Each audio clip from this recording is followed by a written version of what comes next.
Today's June 17th, and it's time for the monthly market update. I haven't posted in about 11 days because I've been very busy. I think buyers are back in the market, so let's take a look at the national market and the Phoenix market to find out what's going on and why people are still buying even though interest rates are still a little bit high. Let's jump into it.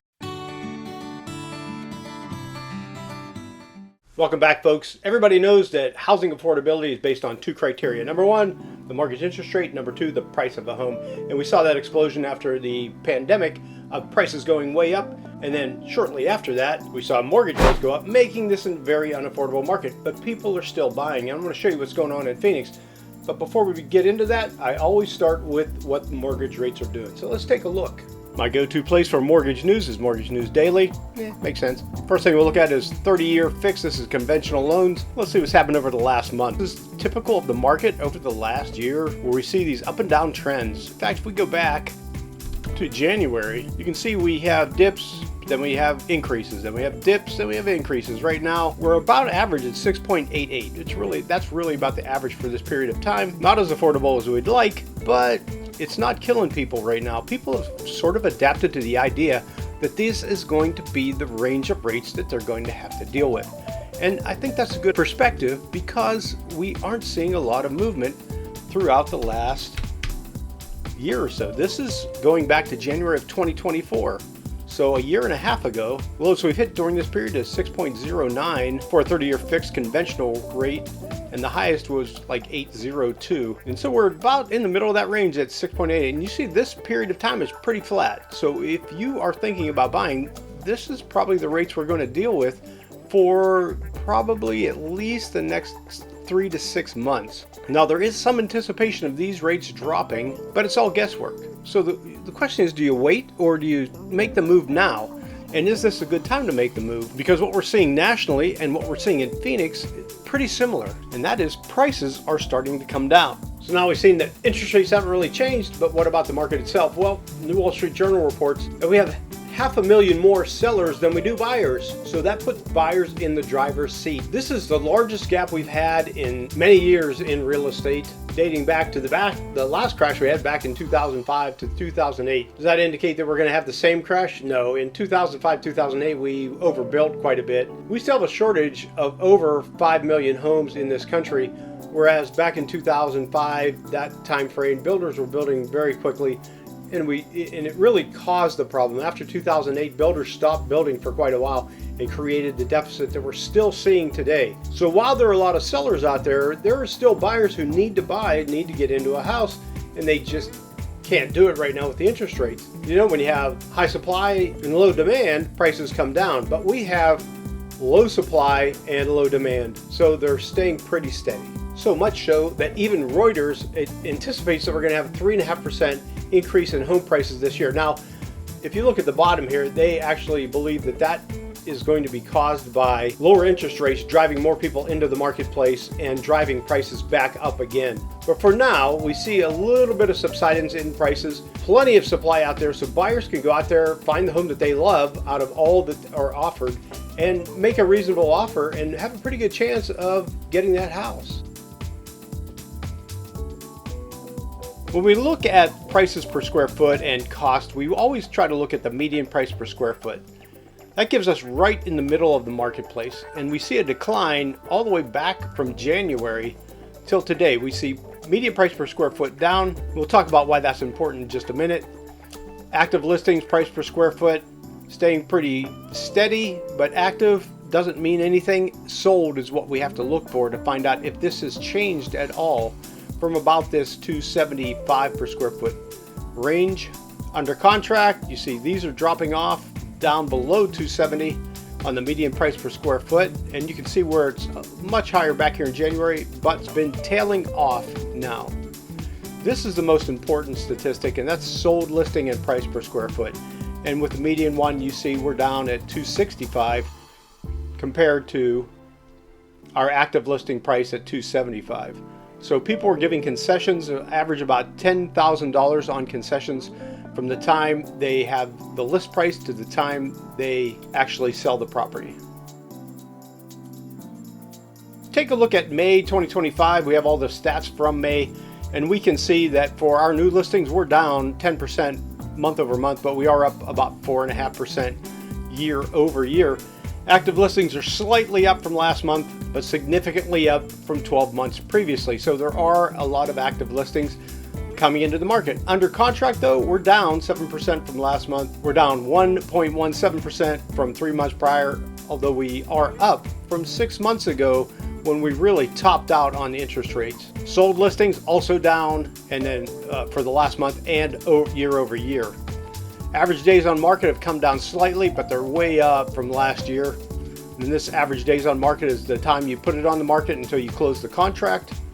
So 73 days, you have to plan for more than 2 months to sell your house. If you have to move in short notice, you may have to lower prices in order to get this days on market down. So next we want to look at supply and demand in Maricopa County. Again, I took out some of these cities like Aguila and Fountain Hills, Fort McDowell. They're a little bit outside the range. And we will look at the supply and demand summary to get an idea of what kind of inventory we have. Well, we know that inventory went up from last month, and it's very, very high right now, and it's rated at almost 100%, means very, very high. And we can see this chart also shows us monthly active listings way up. What does that have to do with demand? Now, these are the sold listings. The demand side, we have low sales. You can see this has gone down year over year.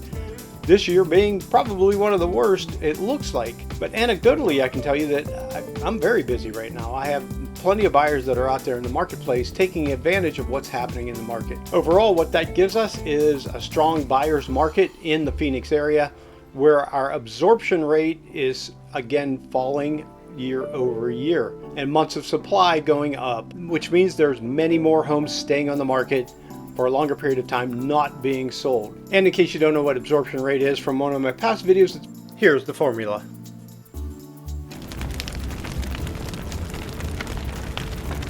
For me, the most important statistics in the market is the sold listing summary, and that is price per square foot and the different ranges, everything from homes that are $100,000 up to homes that are over $3 million.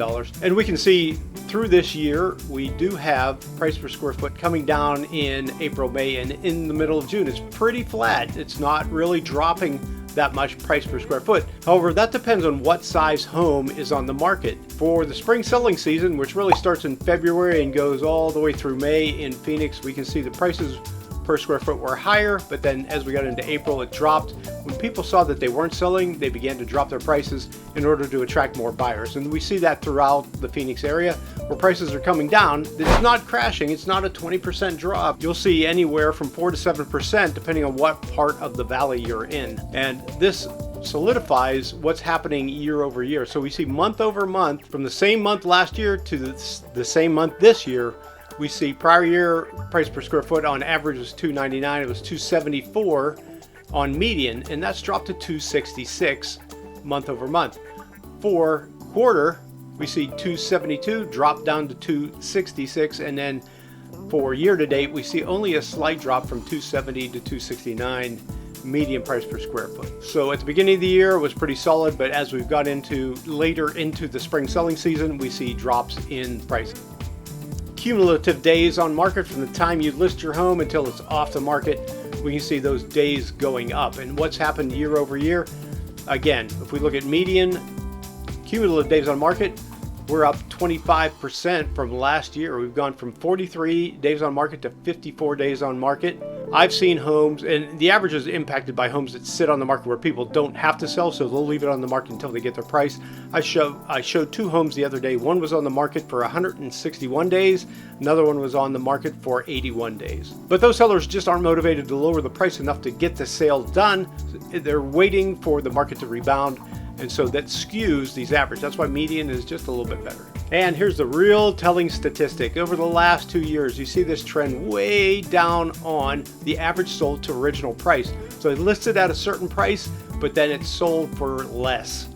And you can see people are getting about 95, just a little bit over 95% of their asking price. Although in statistics, it doesn't show a great amount of change, only 1%, 0.92% quarterly, year over year, 0.67%. But 1% of a selling price, it can be significant for people. If you're selling for $400,000, that's $4,000 difference in what you're able to sell your home for. Last year, from this month, they were getting 96.4%. This year, they're getting 95%. So again, not a 20% drop in prices year over year. And now we'll get to the median. We just looked at average, now we'll look at median and see the difference there. Again, we see the year over year changes are not significant. The medians are getting just a little bit higher, 96.52%, whereas 2 years ago they were above 98%, and last year they were about 97.8%. Definitely a downward trend on prices, and that's why some people are getting into the marketplace right now, because they see that sellers are motivated to lower that price and even to give concessions to help buy down rates, which is sometimes even more important than getting the price down. And finally, I want to look at the monthly statistics that Armless provides. This is actually published in June, but this is data all the way up to the end of May. Most importantly, I wanted to go down into, we saw absorption rate as well. I wanted to look at average price, and this is new listings. So when we see newer homes that are on the market, when they come on, we see this median price of $500,000. And that seems like quite a bit. It's really part of the meat of the market, sort of the middle of the marketplace. And so we note that this price, when they come on, is actually lower than it was last month, the last 3 months, but it's up from 6 months ago, even from 12 months ago. So it's about the same price for these new listings, but more importantly, these are the sale prices. So the median, you can see there's a drop in what they actually sell for, and we know that sellers are giving concessions at about $10,000 on average per home, so that accounts for that change in the actual sale price. From the list price to the sale price, we see this drop, and we do see that that's up a little bit from the prior month, but down from 3 months ago, and up again 6 months, and slightly 1 year ago. So year over year, these sale prices have not changed significantly at all. And again, we see the days on market, the median, are pretty flat over the last few months, meaning things aren't moving too fast or too slow. They're staying pretty steady at that rate of absorption.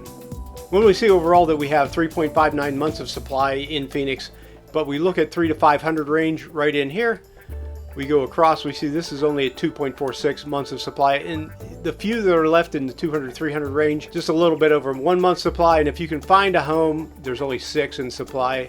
1 to 200, they go in just a little over half a month. In the rarefied air of over $3 million, you see we have almost 8.5 months of supply for them. So they wait quite a bit for that to sell. But notice the difference between 200,000 and 300,000 in Phoenix at 156 homes of supply, whereas over 3 million we have 660. So the two extremities, we are skewing toward these more expensive homes, but the meat of the market will always be here as long as these interest rates remain high.